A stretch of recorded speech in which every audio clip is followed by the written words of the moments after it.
Hello everyone, welcome back to my channel. We're in the garden. I thought, why not?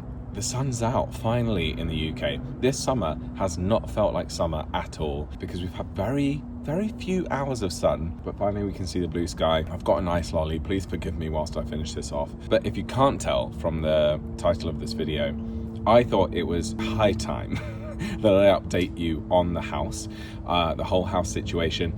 If this is your first video of mine that you're watching, this one really isn't for you. You won't really know what's going on. You'll probably be like, why is he talking about this house? Does anyone care? I don't know, apparently so, and I'm really grateful that they do. So this is for my oldie but goldies, not in age, but just as in, you've been here for a while. You've followed my journey, at least from the start of this year so far. I was going to give it an adjective, but let's not. And I know that some people are confused because the last you heard I had one house and now I've got a different house.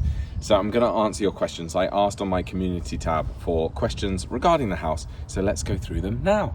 Now please forgive any noises of the wind because I haven't got a microphone. I might get a little external microphone so you can hear me better, up the quality on this channel a little bit. So before I get into it, let me just give you a very simple whistle-stop tour of what's happened. So about 3 months ago, I was house hunting in a town nearby that is very nice. It's very bougie. It's a little bit middle class. There's brunch cafes everywhere. There's a Waterstones, which is a bookshop if you're not from the UK. There's local butchers. There's a department store. There's all sorts, and it's filled with historic buildings. There's an abbey. There's just churches, old buildings. It's stunning, and I love it. And so I was just looking there. It's not far from my parents, but other than that, there's not a huge amount to do there. It tends to be older people that live there or young families, young professionals who have kids. And so I was like, is it really the place for me as a single young man, youngish anyway? There's not a gym. There is some nightlife, like some pubs and some bars, but is it going to be filled with people like me, or is it going to be, because I would like to be able to make friends. I mean, I'm not really the sort to make friends with strangers, but you never know. This is a new Joel, new year, new me. So anyway, I viewed about 4 or 5 houses and finally found one that I thought I wouldn't like. Walked in, my dad was with me, and apparently my face changed. I was just like, I love this. I love this house so much. It just had such a nice energy to it. It was a 2-bed terraced house and it was done very nicely. It was very bold, lots of colours. I needed to mute it. The person that lives there is very colourful, clearly. I needed to make it a bit more boring. I like things with personality and colour, but not that much colour. Like the hallway was yellow, the kitchen was blue, the living room was green, and the other side was red, and like it was just too much colour. Other than that, it was pretty much turnkey. You could live with it as it was. But as it works in the UK, there are chains. Apparently in the US, if you sell your house, you have to complete within 30 days. And if you haven't found anywhere to move to, that's your problem. You're giving the keys and that's that. Doesn't work like that in the UK. You wait for every single person to find a house. So let's say I'm the beginning of the chain here because I haven't got anything to sell. I'm buying this house. I need to wait for them to find their house and get an offer accepted on that house. They need to find a house and get accepted there. And the chain can go on and on and on, however long, until it finally stops. And then you get to the stage where someone is selling. The top of the chain is someone who is selling but not buying anywhere. So then you might have 6 people, and that's what it was. After about a month of waiting for the people I'm buying the house from to find somewhere, they finally found somewhere, and everyone else had found somewhere in the chain, and I think there was 6 of us, and it was like the chain is complete. So then all our solicitors were talking and doing everything, and then the people I'm buying the house from pulled out of that sale because of something they found out about the house. They weren't happy with it. So the chain was broken and we're back to square one. So I waited for 12 weeks and there was no movement. So when I was in Florida, I was having a look at my local city, which, I mean, I might as well tell you, is Southampton. Lots of you will probably know that already. But anyway, my local city, Southampton, at what I could get in Southampton. Bearing in mind, one of my brothers has just bought a place in Southampton. My other brother and his partner live in Southampton. Mum and dad don't live far from there. So I was like, well, let me have a look. And I could get a lot more for my money. I've always said over my dead body, would I live in Southampton or would I live anywhere where I'm from? Winchester, like the surrounding area, I don't want to live here. I've just got a bee in my bonnet about living where I've grown up. to me, I've always, as soon as I was old enough, I moved to London and I lived there for 11 years. And it was like, I'm the person that moved away from this area. And I think I found some of my identity in that, wrongly, probably. And so I've always been like, I will never live around here, ever. And now I am.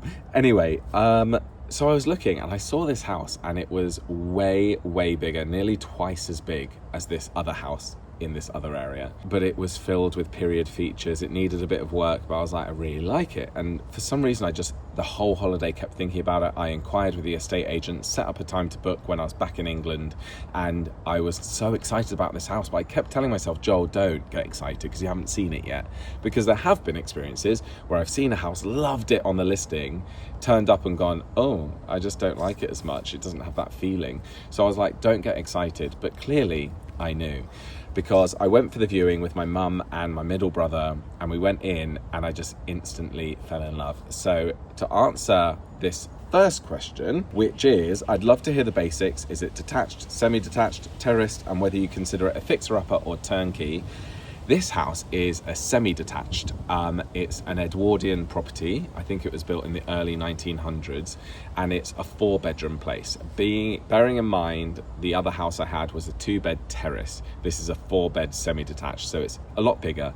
It's a real mix between turnkey and a project. So it was rented out quite a lot, I think. I think it's the landlord that owns it, and I think in order to sell it and make it look a bit nice and to cover up potential issues, the landlord has laid fresh carpets throughout the entire house, brand new carpets, and repainted every single room white. So that's actually, bless you Oscar, you keep sneezing, that's actually quite good, because it does mean that the property is ready to move into.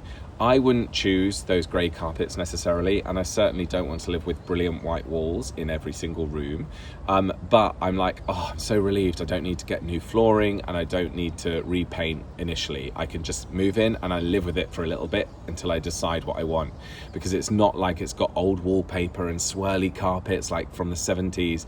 It's modern and it's taken care of, so that's nice. The downside is the kitchen and the bathroom. So the bathroom situation is not great, and the kitchen is tiny and in need of a massive renovation. There's even a hole in the floor with rotting floorboards, so it is a little bit of a project in that regard, but it's literally the perfect mix for me, because I wanted a house where it wasn't an overwhelming project. Like I said, something that hasn't been touched since the 70s, and you're like, I need to like rip everything out. But I don't want something turnkey. I looked at a house that was like, well, I didn't go to view it. I had a viewing and cancelled it because I loved this one so much. It was perfect, brand new kitchen, brand new, the whole house had been renovated, and I was like, wow, that would be stunning to live there. But it's not what I want. I want a project. I want to film it for YouTube. I want to make it my own and add value to it. Ultimately, if it's a turnkey property, it's going to be at its limit for now anyway. Whereas with this one, I think I can add value over the years.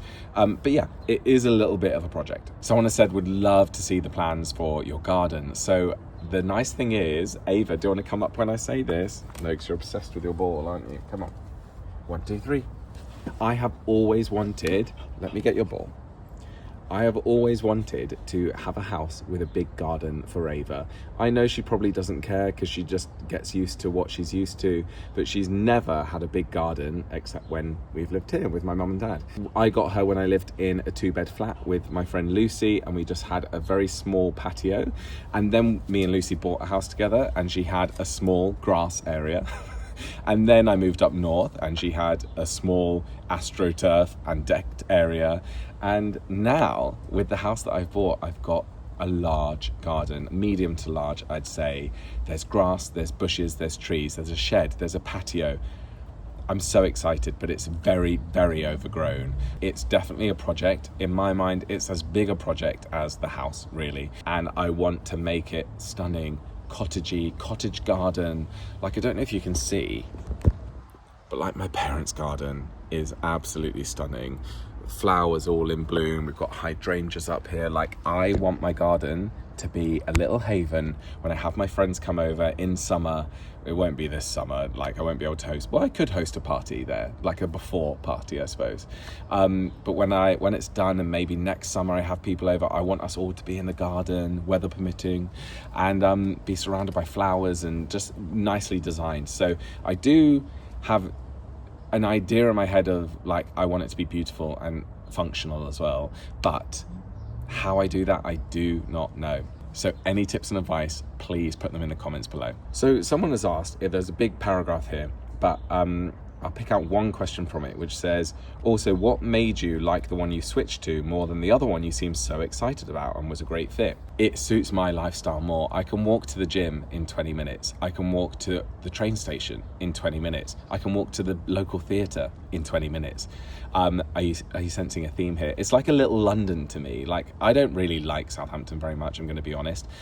This, when I move in, will be a journey of exploring Southampton and learning to love it, because I've always thought, I don't really like Southampton. I don't know if it's just because I'm from there.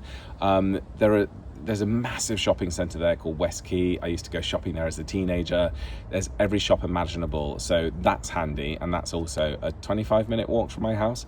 So it's just very convenient. And that way, I think it's just mental. I feel more connected to people and busyness. I am not at the stage of my life where I want to go rural, I think. And I think initially I did think that when I was in the throes of the breakup and really upset. I think I was like, I just want to run away and I just want to hibernate. I never want to see anyone ever again except my family. Whereas now I'm like, no, I, like, as you've seen from other vlogs, if you've been watching, I've become a social butterfly. I'm seeing friends every single week. I'm making new friends. I'm saying yes to new friends and yes to new plans, and I'm just a new Joel and I'm loving it. And so I'm really excited to live in a major city, which is going to be really good. And then also the house. So this house that I've bought has period features everywhere. I'm so thankful to all the owners of this house who have owned it since the 1900s that they haven't ripped out anything. It's got original cornicing and coving that's really ornate. It's got an original fireplace in every single room in the house. I think I've got 8 fireplaces, all Edwardian Victorian fireplaces. The ceilings are like double height ceilings. Like, oh my gosh, guys, it is the house of my dreams. And someone else said here, is this house the one of your dreams? And if so, why? Yes, it is. It is in terms of for right now and what I can afford. Obviously, the real house of my dreams would have the same spirit as this house, but it would be detached and it would be bigger. It would have a bit more land. It would be gated, obviously bougie. That would be the dream house, which is not in reach right now. But for what I can get right now, this is the dream house. I wanted a house that had character. It needs to be a historic house. I'm not interested in new builds. It needs to be old, historic, a bit quirky. It needs to have character, original features. It needs to be move-inable right now, but also like enough of a project for me to put my stamp on it. And it's like, I found it. This is the house. What I should say is this house could still fall through, guys. So I'm hoping it's not. It's unlikely to, because I should have led with this as well. The other thing that made this house really appealing, not only do I love it so much, there's no chain, because this person's a landlord and wants to get rid of the house and I'm trying to buy it. It's one house in the middle. That's it. It's one transaction, done and dusted. So unless this person decides they actually want to keep it and rent it out, which I don't think they do, the rental laws in the UK are changing. It's now terrible to be a landlord in the UK. Not much profit in it. Not talking about the good or bad sides of that. There are good things to it, bad sides, whatever, don't care. The point of that being, I don't think this landlord is going to want to keep this house. The other thing is, maybe they've got a friend that goes, oh, I'll buy it for you, or buy it from you. But hopefully, because the process of me buying it has been going for like 5 weeks now, I think, we're getting close. But we'll see. As you know, with buying a house, or maybe you don't, you sort of send off all your forms, do everything, and then you hear nothing for weeks. So, yeah, but I'm hoping it will be soon. Someone said, would you have a library? That is the plan. Now, there are so many rooms in this house. When I first went round, my mum and my brother were like, do you think it's too big for you? For just you? No. I was like, absolutely not. I can't wait to rattle around, be in my kimono, walking around the house with Ava running around. Like, I can't wait. But the perk is there are quite a lot of rooms. It is a big house for one person. But that means I can have a filming studio, a library, they might double up as one, spare bedroom. I am going to change the current bathroom situation into my ensuite, and then I'm going to turn one of the bedrooms into a family bathroom. So I will go down to a 3-bedroom house at some stage, but the payoff will be that I have a lovely big family bathroom, because every family home needs a big bathroom, I think, and the master bedroom needs an ensuite, in my opinion. So that's the grand plan. But yeah, there are lots of rooms. I've got 2 living rooms, a dining room, which I'm going to change into the kitchen, and then the current kitchen I'm going to change into the laundry, utility room, etc., dog wash. So that's my general plans. It will make more sense when I get the keys and I can give you a tour and I will show you around each room. And one of my favorite things about the house is it's got a big foyer. So I don't know how to explain this, but lots of UK houses, maybe it's the same with the US, I suppose it depends on the house, doesn't it? But like this house here and every house I've had, you open the front door and you have a long corridor. It's like a hallway. This one, you open it up, it's a square room. You see the staircase in front of you. There's a fireplace there. It's like a square, it's like a room in and of itself, and it's my favorite thing. So I want to build bookshelves in the foyer, either side of the fireplace, and put 2 armchairs there so people can sit in the armchairs, read a book, put on their shoes before they head out. So I don't know if there will be an official library. Oh, my laptop's died. Great. Well, I was going to answer more questions, but there will be books everywhere in my house. In fact, there's probably going to be so much empty shelf space. I've gone from having not enough bookshelves in every house I've lived, and I think this house I'm going to have loads of bookshelf space. Now, let me switch to my phone and see if I can see any more questions. Someone said, I cannot wait to see the DIY videos. Yes, there's going to be lots of them. And they said, like your house with Lucy when you painted your door red. Well, that's the thing. One of the projects, I don't know what order to do everything in, guys. And to be honest, I've been very stressed about it because I like to plan, and I feel like I can't really plan until I've got the keys. But one thing I'd love to do with my current front door, I believe it's the original front door, I want to pay to get it dipped and stripped. It's black currently. I want to get it stripped right the way back to the wood and then decide what colour to paint it. And I would like to go for a colour.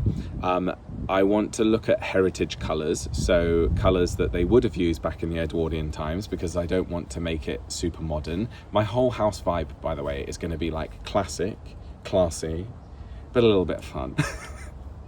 Sounds so stupid. I do want it to have like nods. I want antiques in the house, but I also want a modern twist as well. So it's not going to be like stepping back in time, but I do want to honour the house, you know, because whilst saying this is my house and I'm the owner of this house, well, no, I'm just the custodian of it, aren't I? Until I sell it, until someone else moves into it. This house has been here longer than I have been on this planet, and it will continue to be. So I'm just looking after it, and I would like to honour its roots. So I want to look at some heritage colours and select from that, but I would like a brighter colour. I don't want a black front door. And then I want to get the glass removed from the front door. There's like panes of glass in it, and I want to get those removed and get some stained glass put in, but that's another project. Now, this wasn't a question, but saying I'm overwhelmed. So I cried the other day. I went around the house for the 3rd time. My dad did the survey on the house. It took like a couple of hours. So me and my mum went around because it's empty, and had a look, and were making little plans in my head of, oh, that's that and this is this. And I cried. And it wasn't like, I said that as if it was shocking, as if I've not cried on this channel before, but I just started getting upset. But it wasn't an upset because it wasn't bad. Firstly, part of it was happy tears because I was like, I can't believe this is my house. I cannot believe it. But the main thing was actually overwhelm. So it wasn't a bad thing, but it was something like, I don't feel set up for this. I've told you guys many a time, I don't really have anything. Don't have cutlery, don't have a toaster, don't have a sofa, don't have a wardrobe, I have nothing. And whilst I can now start to feel some excitement with that, and like, oh, I can curate my own house, like I think there's something so exciting and romanticized about like, I'm starting from scratch and I need everything and it's all going to be mine, and I don't have to share it with anyone. I don't need anyone else's opinion. It's just me and my taste, and that's so exciting, and that's what I'm clinging on to. The other part of me is incredibly stressed at that, because obviously all these things cost a lot of money, and the house does need a renovation, which I will come on to, and I just don't feel ready. It's like, well, I want to use this time wisely while nothing's really happening. Well, while the solicitor's doing all their work. It's like I want to get prepared, and I just want to feel that when I get the keys, it's like, cool, I can exist here. Like, I don't need all the furniture, but I need a mattress at least, so I can sleep on the floor on the mattress. Or, you know, I need a kettle just so I can make myself an instant coffee in the mornings. And so my mum was like, right, tomorrow we're going to go to Costco and we're going to get you some things. So we did, and I bought myself a toaster, a kettle, some cutlery, some knives, some mixing bowls, don't know why. What else did I get? An air fryer. So I've got all the like basics, and instantly I just feel a bit better about it, because I'm like, oh cool, I've got a few things.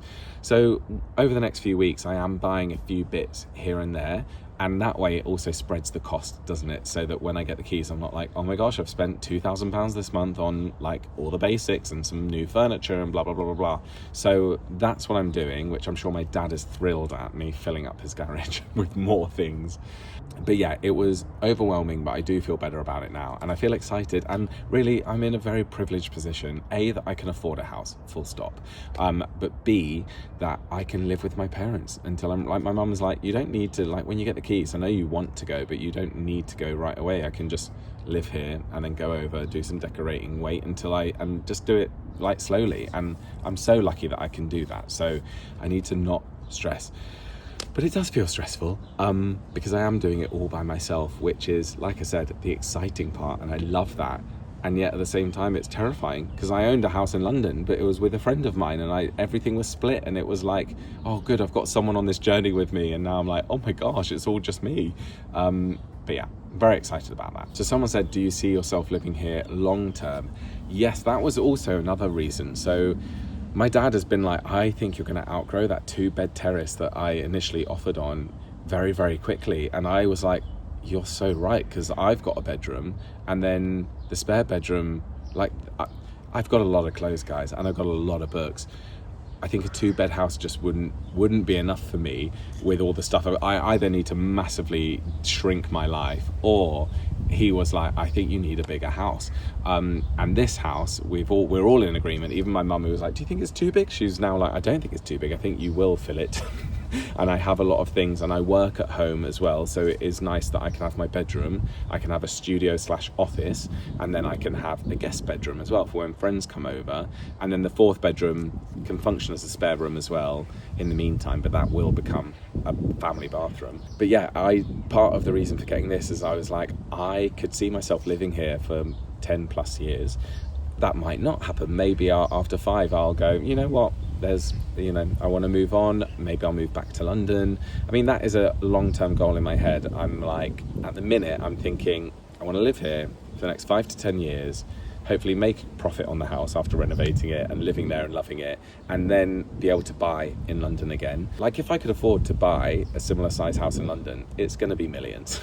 And if I had millions, which I'm not expecting to, but if I did, wouldn't I rather spend less and keep more money behind / buy a bigger house out of London? Because, you know, what you can afford in London is very small. And then I think basically what I'm trying to say is, I think I'll get used to having more space living outside of London, that moving back to London would feel difficult. But I don't know. I would like to go back to London at some stage, but also depends. I might meet someone, you never know, and then we might buy somewhere together. Who knows? Not planning on that happening. I'm very much enjoying being single, but yeah, you never know what might happen. So I guess final question that I'll answer is people saying, so when are you going to complete? When are you going to get the keys? So I don't actually know when I'm going to get the keys. As it's just one transaction, that can move as quick as 8 weeks, and it's been 5 weeks so far. So part of me thinks that, you know, in the next 3 weeks, it could all happen very quickly. So when I sold my house in London in December, that was also one transaction. There was a first time buyer buying mine and Lucy's house, and then me and Lucy weren't buying anywhere. So it was one transaction. And that took like 9 weeks, I think. And it all moved very, very quickly. One day, the solicitor called us up and was like, you've exchanged, I think we exchanged contracts on like the Tuesday. And then she called on the Wednesday and was like, the buyers want to complete by Friday, otherwise it'll have to be after Christmas. And we were like, yeah, that's fine. So it all moved really, really quickly, and it's something weird, and you don't ask me what these mean. Exchange, complete, don't really know. I think exchange is when the contracts get signed and you're legally bound to sell that house, and if you pull out, either one of you pulls out, you owe the other one lots of money. Until that point, anyone can pull out without repercussions. So that's what exchange means, but exchange sometimes happens on the same day as completing, so you can exchange contracts and get the keys on the same day. Other times it's further apart. So the answer is I don't know, and I think that is what's stressing me out as well, because I can't plan. I was saying to Mum this morning, I was like, if someone told me, Joel, you're going to get the keys on the 20th of July, then I'm like, cool, I've got time. I've got a month from today to get sorted. But no one tells me. However, that could happen. I could get a call today. I mean, it's nearly 5 p.m. I could get a call now going, we're exchanging contracts next week, which then means we could complete any time from next week, and then I'm rushing around panicking. I'm kind of hoping it won't happen that soon, because I'm going to New York in July, and so I'd like it to be after New York. But yeah, it should be soon. I imagine it will be in the next 4 to 6 weeks, and that is from today, Friday the 19th of June. So I imagine by the end of July, I should hopefully be getting the keys to the house. But I'm sorry that this isn't super visual. I will aim to put in some of the clips while I was talking about it, but I don't want to show you too much too soon. Just rest assured, like, I am going to take you on the best house tour of your life when I get the keys. I know Ava will really look forward to having her own space as well, won't you? Go on then. And having a big garden as well. It's going to be so good. It's also going to be a huge shock to the system. I told my parents, I was like, because right now, guys, I'm a spoiled little brat. My mum and dad cook for me. They clean the house. They do all my laundry. They look after Ava whenever I need them to. Like, they do everything. And I was like, it's going to be a rude awakening for me when I get the keys to my house, because I'll have to do everything myself. But that said, I know I can do it because I basically ran a household when I was living up north. Not to say I did all the work, but as in I was like being on top of laundry and like groceries and cooking, and like I would make sure things would get done. And I'm like, so I know I can do it, and I know I'll enjoy doing that. But because I've had, so far, it's been about 5 months of me just doing nothing, but just being a child again, reverting back to being a teenager. I think it's going to be quite a shock when I have to do everything myself. I also have to buy a washing machine and a dryer and a dishwasher. I literally have to buy everything. So RIP my bank account for the foreseeable future. When I actually got my offer accepted, the estate agent called and he was like, do you want the bad news or good news? And I was like, good news. And he was like, the good news is you've got the house. And I was like, oh my gosh. And he was like, the bad news is you're going to be poor for the rest of your life. I was like, okay, way to ruin the good news with something like that. But I know, I've been saying it to my friends, being like, this house is going to be a chain around my neck. But I can't wait to have my own place, to spend my entire life building a home, buying furniture, redecorating, making it my own. It's going to be my little safe haven. And I am a homebody, really. As social as I've been this year so far, I am a homebody deep at heart. So I can't wait to just have my own space and invite friends round all the time, host people. I never thought I'd say that, because I always thought I hated hosting people, and now I'm like, I cannot wait to host people in my house. But anyway, I'm going to leave the video there. Hope that all made sense. That was a bit of a garbled mess, but thank you guys for taking an interest. Honestly, it's so nice to be able to like chat with you. It feels like chatting with my friends. I hope you're excited for the vlogs that are going to come, because I'm very excited to have a house that's my own once again, and we've got a lot of work to do, guys. Anyway, I hope you have a great week, and I'll speak to you soon. Bye.